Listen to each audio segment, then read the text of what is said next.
This is Barbara Threecrow. I'm happy to be here today on peopleforpeople.ning.com. It's so good to see everybody here in the chat. I'm speaking to you from, I guess what they say, across the pond, depending on where you are on the Mother Earth, and here on Turtle Island, and kind of have a rainy day today. I'm reading from one of my books called The Return of the Sacred Feminine and the teachings of the grandmothers in spirit. And I do want to emphasize again that this is a prophecy given to me and written in this book about the return of the Sacred Feminine, but it doesn't exclude our brothers. Just want everyone to know that. And so I'm going to read the last bit of the last chapter, which was 14 that I left off with, and I will read this little bit last to catch you up, and then we'll go into chapter 15, Spiritual Consciousness. So I was talking about the sacred hoop or the sacred circle, which offers opportunity for each of us to become empowered and also to take part in creating harmony and balance by practicing holding the intention of aligning with and becoming one with the sacred.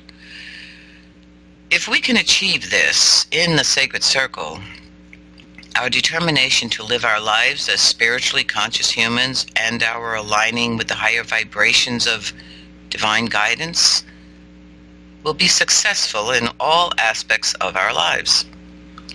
Healing the sacred hoop requires our focused intention, where on a daily basis we choose to participate in the circle of life as an enlightened person, or at least one who's striving to achieve that, and who walks upon the sacred hoop in this lifetime and who achieves a state of oneness and grace, humbleness, who speaks truth and is open to expanding beyond limited beliefs.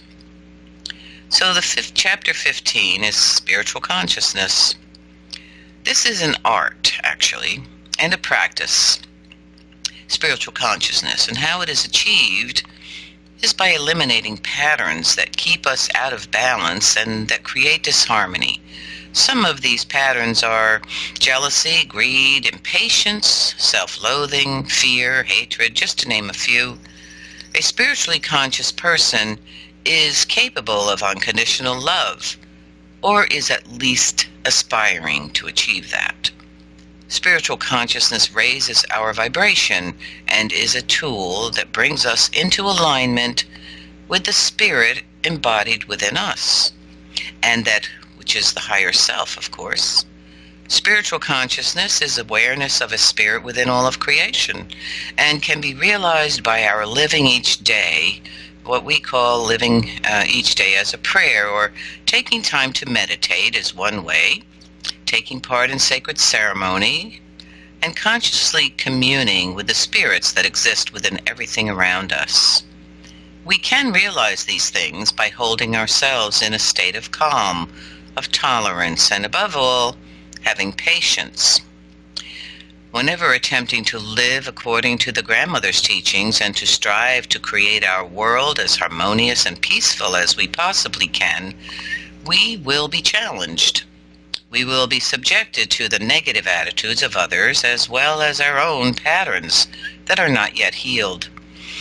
Unless these conditions, under these conditions, one must strive to maintain balance and harmony no matter the circumstances.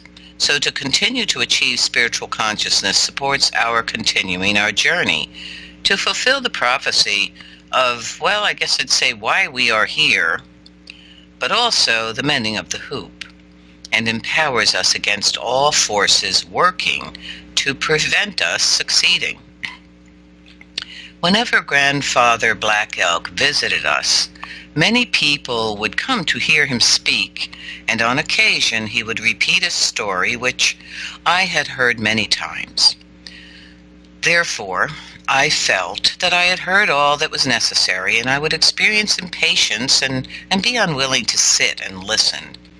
But of course, out of respect for my elder, I would force myself to sit quietly and listen.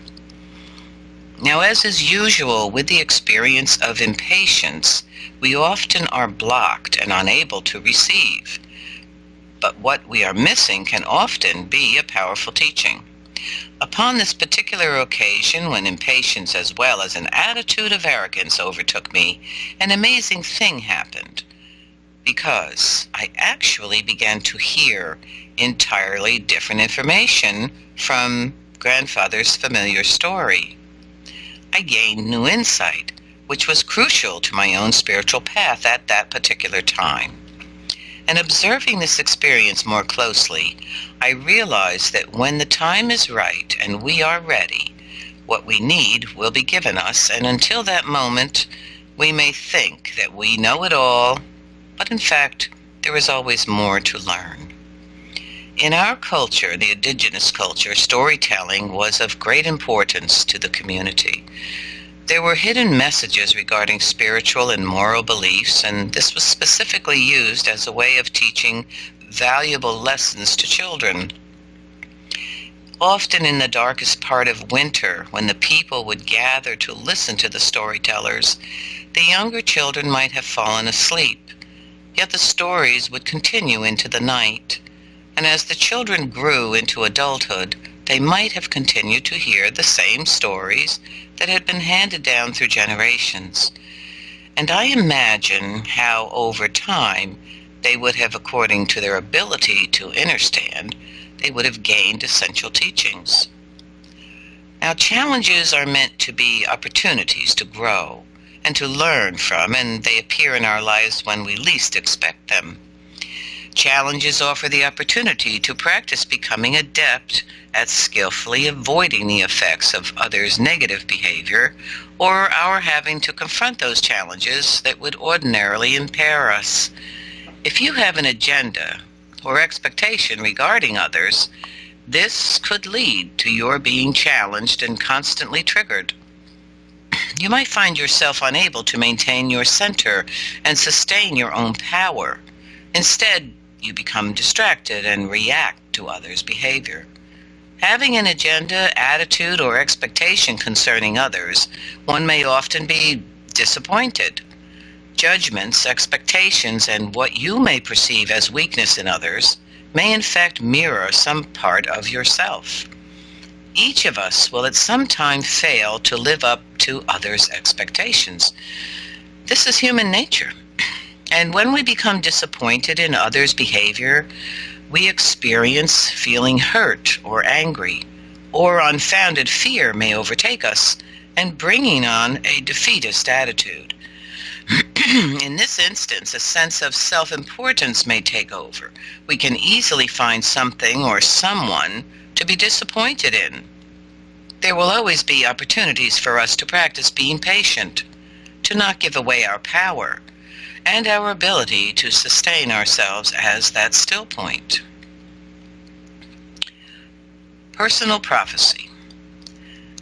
Personal prophecies are defined by our core beliefs, which are programmed during childhood according to one's experience, and they are very relevant to one's future welfare and social significance.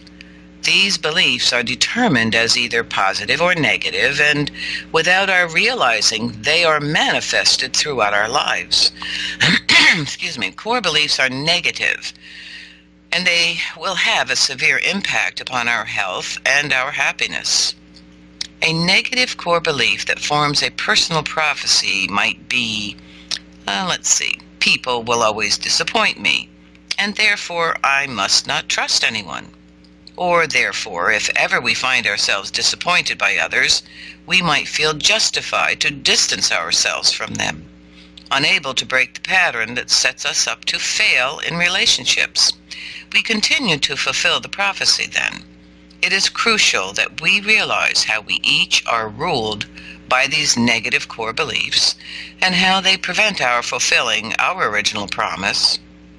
The original agreement is our gaining the ability and power to transcend generations of destructive patterns, to gain enlightenment, to become a greater and more capable, compassionate, caring, and forgiving being. If we are unable to change these damaging patterns, we will continue living as a victim, believing that because of others' inability to fulfill our expectations that we are justified. We might live out our lives as never fulfilling that which we had originally promised, which, as a co-creator, is to recreate harmony and peace in our lifetime. If we have expectations of others that are impossible to fulfill, if we believe others should follow our guidelines and act according to what we believe is right, we will most likely suffer great disappointment. Now, in reality, we all have the capacity to disappoint each other, even to make mistakes. Negative core beliefs are deeply ingrained, and they rule our lives. They hold us captive as judge and juror of others. We also severely and mercilessly judge ourselves to constantly fulfill the prophecy of failure. Negative core beliefs create energetic blocks against the natural flow of communication with higher source and of our achieving divine guidance. We might search within ourselves. Excuse me. We might search within ourselves for an understanding of what it is within us that we may need to heal, that keeps us out of balance. If one is unable to find balance, they will remain blocked and ruled by negative core beliefs, unable to deepen their relationships with spirit or achieve inner peace or even have relationships. I would say, we call them a healthy relationship with others. We learn the art of holding ourselves in balance through assessing each situation regarding others' behavior, not by our judging others, but by weighing each experience from a place of truth and harmony. There will always be disappointment where others are concerned, and I might add that it is important to realize that every situation, every relationship, no matter the outcome, has something to teach us. Therefore, it is important to seek the gift within each of these experiences. We each are given an opportunity to decide to either choose to seek the truth or to run away, to close down. Either way, there will always be an opportunity to grow and heal with each of life's challenges. Information on core beliefs can be found in my book, Mending the Hoop. And that's one of my other books, Mending the Hoop, which I may get to read here on People for People someday. In this book, and in all of my books, I have sort of like questions, a section where I question people. You can fill it in or respond or not. It just kind of like points to certain things. So the questions here on this about expectations, this number one question is, are you aware of any expectations that you might have of others? And are they difficult to fulfill? Are they unrealistic? And do you expect that someone will always disappoint you and fail at fulfilling your expectations? Describe what you your, describe what your unrealistic expectations are. Now, I'm not saying that's so easy, because if you're embedded in unrealistic expectations, it's going to take a little work to find out what those are and how they're not working for you as far as relationships go. Are your expectations in balance or not? In other words, are they healthy expectations, such as respectful behavior from others or open communication, truthfulness?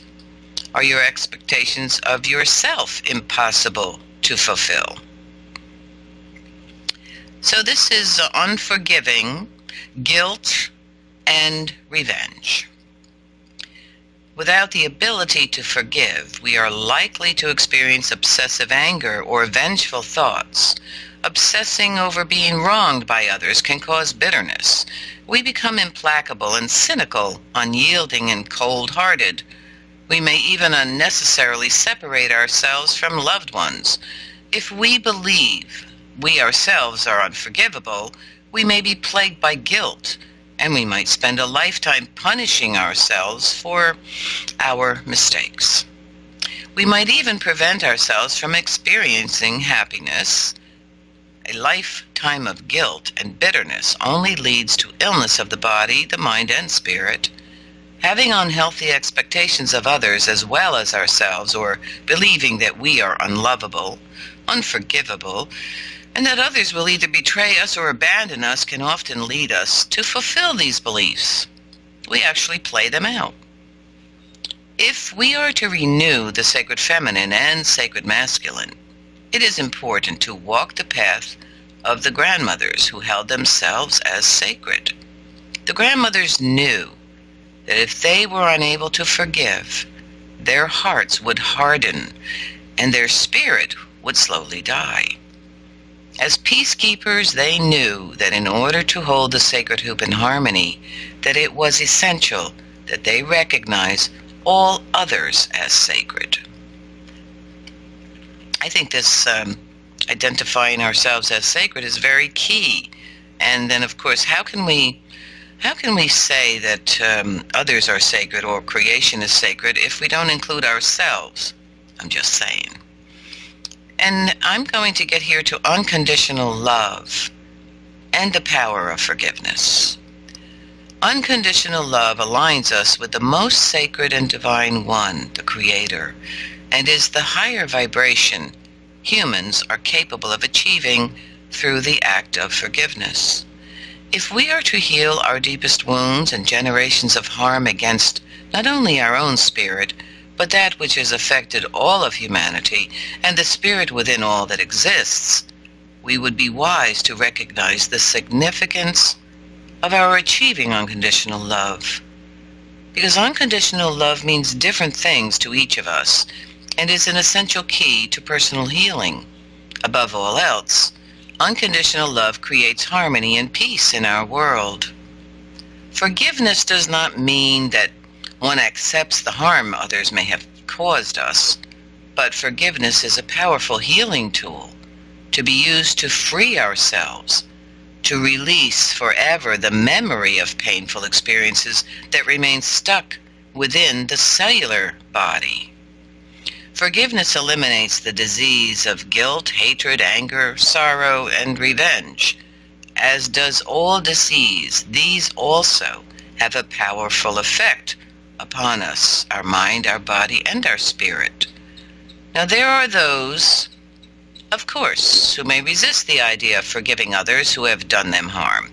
Yet without the ability to forgive, we will not transcend nor gain enlightenment. Instead, we will remain captive to that energy, to that frequency, which had harmed us. Forgiveness is a powerful tool that can be used to heal negative vibrations that have been imprinted upon specific places on the earth, some of which may remain for centuries as a sickness upon the land, and which often affect nearby populations in ways that are not always easy to recognize. For instance, in places where war and violence have occurred, there often remains a distinct sense of feeling of something kind of out of sync or something unexplainable. The act of truly forgiving someone is more than just saying that we forgive. It is holding a clear intention of and releasing all feelings of anger and hurt and of revenge, if that is so, and that remains stuck within our hearts. To be successful, one must actually experience the sensation of relief, feel an inner peace that forgiveness will create, as well as having gratitude to have freed ourselves from physical and spiritual harm. Because we're talking about energies and frequencies here. When the act of forgiving someone is spoken out loud, pay attention to any feelings of resistance inside. This indicates that you are yet unable to free yourself. You may need to explore further the reason why you would not want to accept the healing that forgiveness does bring. Remember, forgiveness is about our own spiritual advancement. That's what we're talking about, and our own health and well-being. So I know it's difficult for people because I guess they're latched on to or attached to, well, if I forgive that person, that means what they did to me is okay. But that's not what this is about, because it is certainly not okay. What we're talking about here is the impact of harm done to us and how that impacts us cellularly. It's a cellular memory within the body. And of course, if we keep thinking about it, we're only, strengthening that sort of like that out of balance energy that is within us. And when you dwell on something, I guess you can get bitter about things for sure. And then bitterness goes into the gallbladder. I think that's why they call it gall. Yeah, stuff like that. So it's not easy. It's not an easy process, but it's very powerful. And I think it is about cleaning house, cleaning our house within. What are we holding on to? What is it that remains within us, sometimes even hidden or sometimes pretty obvious, because oftentimes people are just honing in or keep repeating the same thoughts or what happened, this happened, that person did this to me. Yes, you could be having a fine day, just minding your own business, and this old thought just rolls over you, and there you go into that energy. So I think that there's something to consider here. Very important. And about the land, about clearing the land of energies, that's another thing. We do that work to actually free the land of imprints of frequencies or energies of sorrow, of grief, of even of terror, trauma, whatever may have happened in that particular area.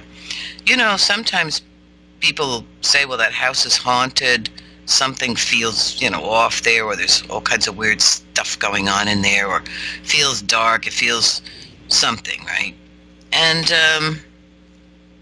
then also same with places in nature. People who've talked about the town they live in. The town they live in, there's something a long time ago that must have happened there, because things still keep happening there, or there's memories in the earth. The land holds the memory, just like our bodies hold the memory. So to gain enlightenment, how do we gain enlightenment? How do we advance ourselves spiritually? This is essential to our part as co-creators, and also of our entering the fifth hoop, 1,000 years of peace. Unconditional love of self is a tool, a powerful tool that we can use to forgive ourselves any weakness or mistakes or failings that we obsess about. I mean, I'm not saying that mistakes, I don't believe in mistakes, because I think that they are opportunities to learn. But if someone is obsessing about a mistake they've made, or a weakness they believe they had, or that they have failed somehow. So this is important to remove those patterns, those beliefs. So this helps us to see ourselves as sacred and continually striving to achieve wholeness. Now this is a task that may take a lifetime. Yes, as we allow ourselves to evolve at the natural pace that has been set in place by the divine plan for each of us. Whether you believe in a divine plan or not, I will say that healing and this life, it takes a lifetime to heal and evolve and shift and change. So knowing that we are loved unconditionally by the one, or sacred one, or God, if you want to say, or creator. I'm going to repeat that. It's to know that you are loved unconditionally. We should not be complacent or without a fierce determination to continue to strive, no matter how long it takes us, to learn to love ourselves unconditionally, as then the next step is to love others unconditionally. So when we achieve this, we will have healed generations of harm, generations of memory, and by raising our own vibration and frequency, we then positively affect the whole, or the sacred hoop, the sacred web of life. In chapter 16, the purpose and gift of the sacred circle. In the answer to fulfilling the prophecy of the return of the sacred feminine, women are once again entering the sacred circles. Here is where they learn of the grandmother's ways and begin to heal themselves for the good of the whole. The sacred circle aligns us with the ancestors of early cultures and those who knew the earth as a vital living being and were responsible caretakers of all the earth's natural resources. As it did in ancient times, the circle of women forms a powerful unit where women join together in ceremony and ritual, becoming part of a greater determination to bring all things into harmony. Women would have joined together to drum or raise their voices in song. They danced around the sacred fires and made offerings to the Mother Earth and the waters. They would concentrate their efforts to implore those of the greater realms to hold their world in balance, to bless their harvests, the hunt, their children, and their people. As I speak about these ceremonies of women, then on the other side, of course, were the ceremonies that men held. Sometimes they were in ceremony together, and sometimes they had separate ways, separate ceremonies, and that still stands today. If those within a circle are of one heart, one mind, the energy sustained becomes a powerful structure made up of many parts or components, which when linked together will develop a clear and perpetual vision. Standing side by side in the sacred circle, we become unified in our intentions. We generate a powerful vibration that provides ascension of each member's focus. In other words, a lifting up of our frequencies, our vibrations in unity. The circle itself allows us to see into each other's eyes, realizing that we are one, not separate, not one above the other or better than another, that we stand together as one mind, one heart, and where together we can make a difference. The sacred circle links with all circles from the beginning of time to the circles that are now forming throughout the world, as more and more women are answering the call to come and return to the circles. So we're talking again about frequency of intention and frequency of focus. And of course, the circle also represents the sacred hoop. The gifts of spiritual consciousness. The gift of spiritual consciousness is to learn to quiet the ego, to heal negative programs, and to eliminate limited thinking, limited perceptions, and learn to eliminate false judgments. If one is spiritually conscious, you have the ability then to eliminate these negative programs because you are not focused on them. You are in the spirit frequency, consciousness. To be in harmony with others, and to learn compassion and forgiveness, which creates a harmonious vibration throughout the sacred web. To allow a clear channel in order to call the natural flow of the higher divine vibrations and frequencies, and to discern correctly the information you receive. In other words, when you are spiritually conscious, you are in a different state, in a different frequency. So it does help you and allow you to be able to discern positive from negative, or, information, to have clarity. These are some of the importance and the gifts of what it is to be spiritually conscious. To open one's heart and allow divine wisdom to enter unimpeded meaning, the monkey mind, or interference through negative patterns or core beliefs that prevent you from receiving or allowing divine wisdom. To expand beyond what we have been trained and programmed to believe is true. So when you are spiritually conscious, and you could call it awake if you like, that's the same, awake and aligned with source, with truth, okay, you can better discern and determine through the frequencies what is true, what is false.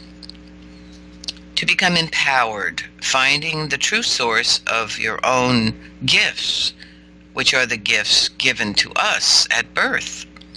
Yes, many people go through their lives and they perhaps they don't think that their gifts are so important, or they were told their gifts aren't so important, or they weren't valued, or they did not receive that validation. And they might be traveling down a roadway because the authorities or even their parents or someone else said to them, this is the pathway you need to take. This will make you important. This will bring you success. Therefore, they ignore their own gifts. And I think that the gifts we are given are very extraordinary in many different ways. Some people just have a gift for, I guess you say, gardening, or some people have a gift of creativity in many levels, or music, or dance, or maybe cooking, or, just being able to listen. These are gifts given to us that we are meant to be using and sharing. So the question is, what are your gifts? What were you given by Creator to bring here to this earth at this time? And are you using your gifts? To observe and understand the ego, yet to be unattached. We are this physical being with an ego, but I think we have to observe the ego. We have to step back and say, oh, that's my ego, to understand what ego is and how it I guess, attaches us to things. But to remain unattached, that's ego, that's not who I really am. To learn the art of forgiveness, beginning by forgiving ourselves. Again, this is all about the energy or frequency of things that may have been imprinted in us, where we hold an unknown imprint of, I guess maybe, I don't know, self-loathing, or maybe shame, or something along those lines. Again, very important to identify these things that remain energetically stuck within us, that prevent us from moving forward, from growing, from spreading our wings and flying, to become what we were meant to be. To realize the power that being in your center creates, and its effect in the world. In other words, to realize we are one with everything, and how do you affect everything that you are one with? Because we are continually. We're not separate. We are one with everything, and so that means we impact everything, and everything is also impacting upon us. But to realize this power is very important. So to realize what it is like to be in your center, or to be knocked out of your center, or to choose to be uncentered through, I guess, say, anger, jealousy, judgments. These, again, have to do with frequencies and energy. To practice the art of unconditional love and self-cherishing, and to heal negative programs which rule us. Self-cherishing, there is a term in the Japanese culture called ama-e, which means cherishment. And I really feel that every child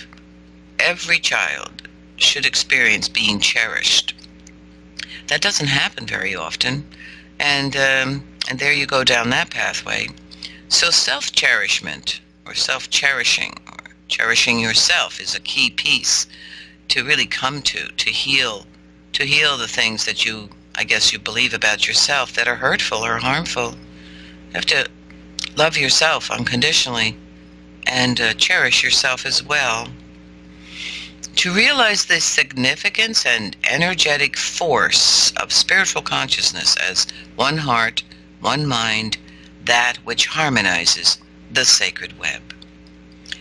To understand vibrational energy as a power that is induced by our intentions, our emotions, our thoughts, our words, and each act, their effect upon our personal environment, and then upon the world. Discerning one's truth. Reviewing and practicing the 12 steps above that I just read to you, by the way, will help to clarify your personal truth. In other words, this will empower you to gather, your gifts and come into alignment with your true nature. What we seek is already seeking us, yet we are our own worst enemy, because we suffer from fear and doubt, impatience, personal agendas, and unfulfilled or unrealistic expectations of others. These become a powerful block against our aligning with divine guidance. In order to allow, we must let go. In order to let go, we must trust. What is the art of oneness? How do we develop spiritual consciousness? Excuse me.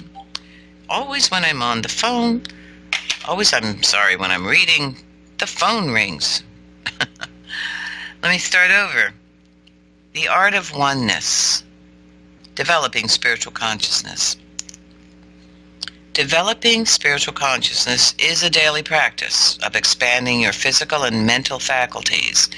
It is training ourselves to open each of our natural sensory abilities to expand beyond limited beliefs, particularly those beliefs which have prohibited us from gaining fundamental knowledge of the existence of a living spirit in all things, about the sacred web and life's connectedness through this web, and the power we each have to make a difference. It is realizing our responsibility as co-creators to raise our awareness of the significant part that we each play. It is learning to observe ourselves and our behavior toward others and the consequences that our actions have upon the sacred web, and to become acutely aware of the impact each of our footsteps as well as our presence has upon the earth. Spiritual consciousness gives us the ability to actually change our lives, to harmonize ourselves so that we may become one with the Great Spirit and Earth's vital energy, to positively influence all of creation. We must become aware of any resistance and that which would prevent us our developing a conscious awareness of the Spirit's presence and of our ability to become one with those of the spiritual realm as a source of communication. Developing a relationship with those of the realms and all living beings through the art of becoming one. This is significant to our gaining enlightenment. By our having gratitude for all that the Mother Earth offers, and also for those beings which appear as guides to us, or to be conscious of each of our actions, every thought, and that which has the potential to powerfully affect the sacred web, this is to be a spiritually conscious human. Either we purposefully choose to create an intention to manifest peace, love, and healing, or we choose instead to be unfocused, troubled, overcome by fear, and even hopeless. The art of becoming one. Again, this is about frequency and energy. It is not a thinking process. What it is to be fully engaged with and to deepen our relationship through each of our sensing abilities with those of the spiritual realm, the ethers, the earth beneath our feet, the plant nations, of the creatures that appear to us. To be consciously aware when walking and moving about of the impact that our physical and emotional state has upon our environment. To practice heightening our awareness by observing our breathing, becoming deeply and fully absorbed with the sweet scent of flowers or the pungent odor of the surrounding woodlands.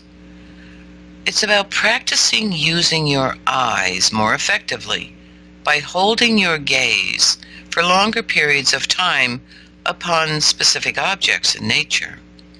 For instance, we have all been taught that the color of leaves are green. Yet while observing a forest of trees in the distance, you will notice the myriad variation of the color green. If you are patient enough, you might gain the ability to observe the vital essence of each leaf, the tree itself appearing as that of a shimmering life force.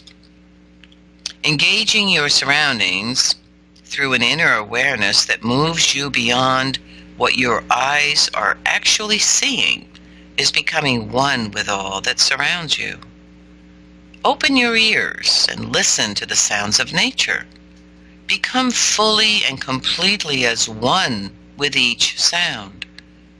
Being alert to the wind whispering through the trees, the sunlight filtering through the leaves, develops spiritual consciousness. When you are listening, pick out one sound. If you go outside in nature, there are so many sounds. I'm not talking about cars or planes, I'm talking about being out in nature where there's, birds are singing. There may be a breeze, the trees may be rustling, the leaves may be making a sound. So if you sit quietly and bring your focus upon one sound only. Okay, this is sort of like I guess this is a test, or this is a challenge to some. It takes a lot to shift your focus onto one point and that only that point, only be engaged and fully one with that sound, for instance, whereas all other sounds fade away in the background. And that's a practice. It's important if you want to be in alignment and spiritually conscious, because that deepens your relationship with nature all around you. And you can better identify, I guess you'd say, the living beings all around us, nature itself. When you seek communication with the spirit of a sacred tool, for instance, a feather or a stone, first concentrate upon your intention. Work to become one with the item you hold by allowing the weight, the texture, and the vital living energy to be absorbed into your hands. You have to really focus on the sensation of that item as it lies in your hand. And ask yourself, what is the manner in which I choose to daily align with the higher vibration or divine source? This is a daily practice of ritual, meditation, prayer, by being alert to your surroundings and intentionally aligning yourself with every nuance, every sensation that emanates from nature. This heightens your spiritual consciousness. It creates a sense of inner peace, too. If this be drumming or spending time in nature or sitting in the sacred circle, each of these is a practice that develops awareness, allows us to be, learning the art of becoming one. Realizing these higher goals enable us to achieve fulfillment and become empowered to live our lives in harmony and peace, and to actually strengthen our connectedness to the whole. What is the still point? The passage to peace. The prophecies tell us that chaos will escalate throughout the world, and we will experience increasing negative vibrations that affect our ability to remain centered. The law of the universe shows that within chaos exists a stillness. Therefore, we can choose to either allow the chaos to overtake us, or we can choose to become the still point. Now, the still point is achieved through the practice of becoming one with and aligning ourselves with the flow of divine light. So, the flow of divine light. So, okay, visualizing a light, let's say from source, allowing that light to appear as a flowing energy down into you. So, what I'm talking about here is, how do we become spiritually conscious? How do we awaken every sensory perception that we have? How do we develop it? A lot of this is using visualization, a sensory perception, sensory gifts. So, yes, practice becoming one with and aligning yourself with the flow of divine light, for instance. You will experience a state of calm and inner peace, and where you are able to withstand the onslaught of chaos. And it's sort of like holding yourself in that energy, that frequency of that flow of light. The visualization aspect is really powerful, and that's how you start to learn. And then it becomes natural. I guess it's just because that's our true nature, is that we are one with that divine light. Checking on your vibration daily also can help you determine if you are aligned with chaos or inner peace. Like I say to people, what is your vibration or your frequency right now on a scale from 1 to 10, like 10 being the highest? Again, this is not a thinking process. It shouldn't take you long. If you just sit there for a moment and just ask that question, where is my frequency right now on a scale from 1 to 10? 10 being the highest. In other words, the frequency of the highest would be, joy and love. And somewhere in the middle there is,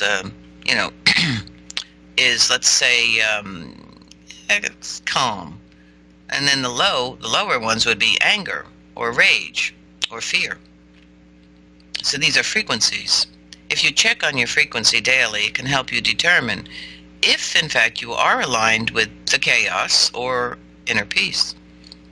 It is our thoughts, our actions, and emotions that create a powerful vibration throughout the web, and that pulses outward from our very core.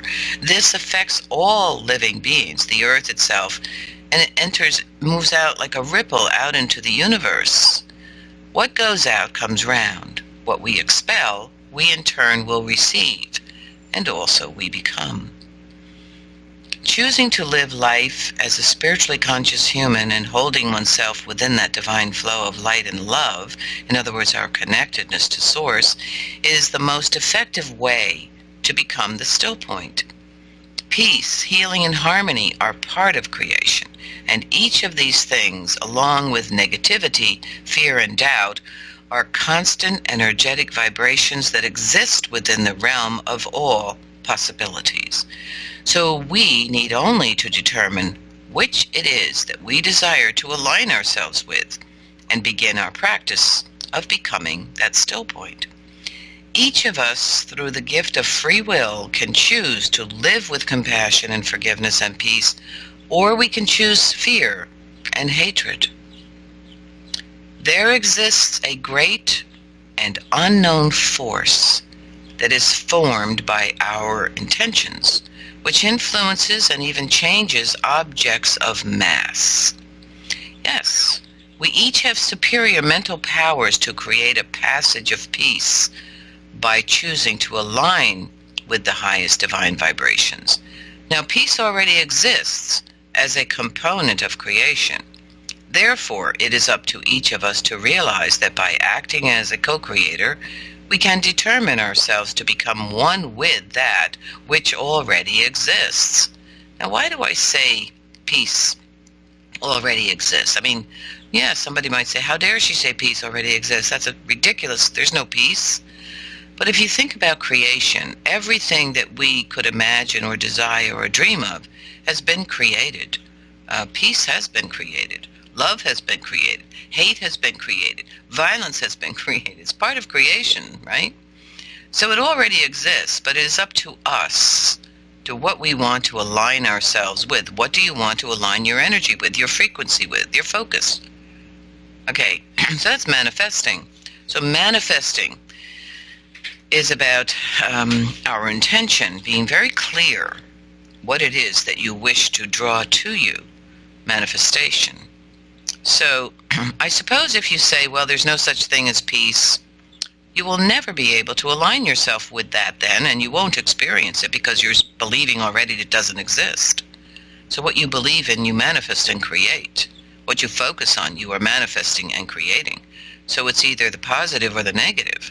You know, if you think that there will never be peace, well, okay, so you're working on that level of frequency then. That's where you're standing, you see. So there's a realm of all possibilities here. Okay, that's creation. So where do you want to stand? What do you want to draw to you? What do you want to focus on? What do you believe in? Because what you believe in, focus on, you manifest. So I know it's a big leap for people to say, yes, I align myself with peace, because peace, I know the Great Spirit Creator really did already create peace. Let's say the possibility, the great possibilities exist. The possibility for love, the possibility for peace, the possibility for war, the possibility for violence. All these possibilities have already been manifested and created. Where do we stand within their frequency? What do we focus on? So we will be powerless if we believe we are. In unity there is power, and it is through the power of like minds that we draw strength, which allows us to create change. We must recognize that we are not alone, that throughout the world like-minded people are holding themselves as a still point and are aligned with the highest vibration of love and peace, and they are aligned with goodness. Methods of seeing and spiritual viewing. The practice of self-induced trance through drumming, meditation, and ritual are shamanic methods often, which bring us into right relation to our intuitive self. These methods heighten each of our sensory abilities to better manifest communication with a spiritual source. Now, being in the flow of a channel where we realize clarity and guidance assists us in the art of spiritual viewing. Now, talking about being in the flow of a channel, in other words, a free-flowing connectedness and alignment with no obstructions. Now, what are those obstructions? Well, the obstruction is our doubt. Okay, well, like I said, if I'm saying to you, well, peace exists already, let's align ourselves with that frequency of peace. And people say, well, there's no such thing as peace. We're just continually warring and there's hatred and it's hopeless. Well, that's where your frequency is on the scale, okay? And that's where you will remain. It will be really difficult for you then to align yourself with that possibility, the possible that Creator manifested. So being in the flow of a channel of clarity and guidance, okay, without interrupting being self-doubt or helplessness or hopelessness. So that's what I'm talking about when I say being in that flow of that channel.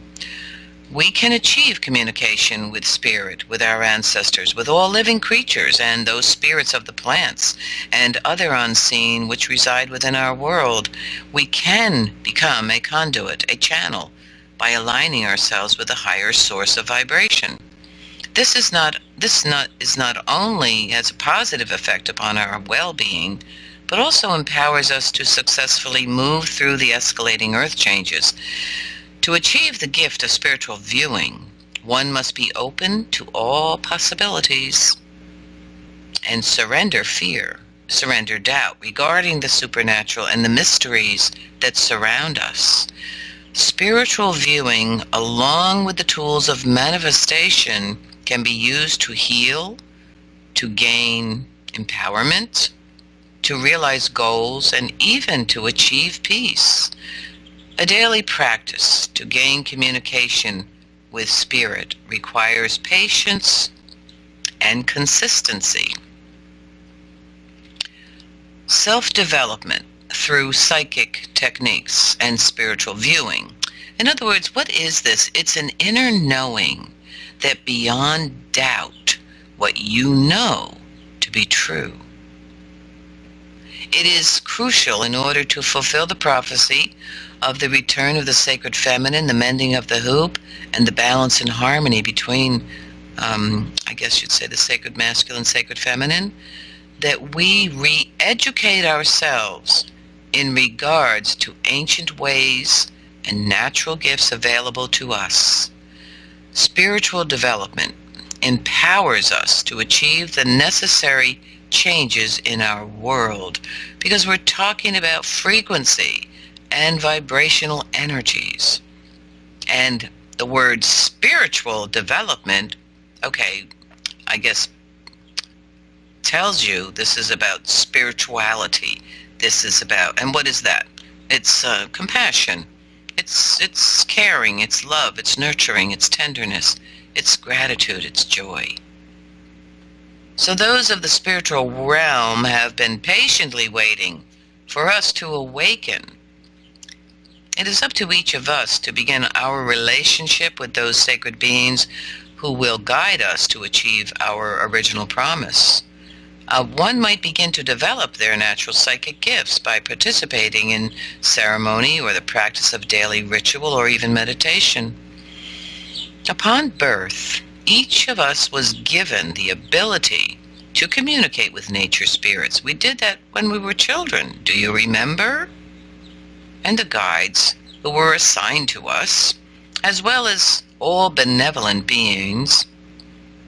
The importance of our reconnecting and developing our psychic gifts, such as self-healing techniques, visualizing, journeying, manifestation, and the art of luring and connecting to spiritual guides and source, above all, source, cannot be emphasized enough.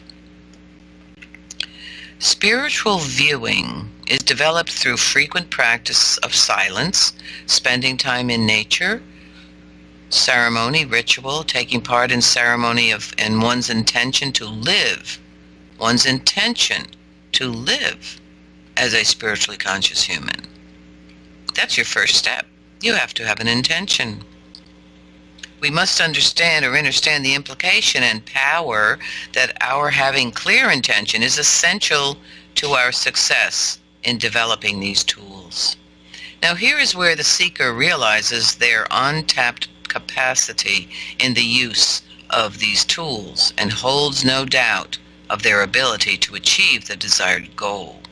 That's a very important phrase right here, holds no doubt of their ability, which is to become aligned with the magical realm, to become a receiver.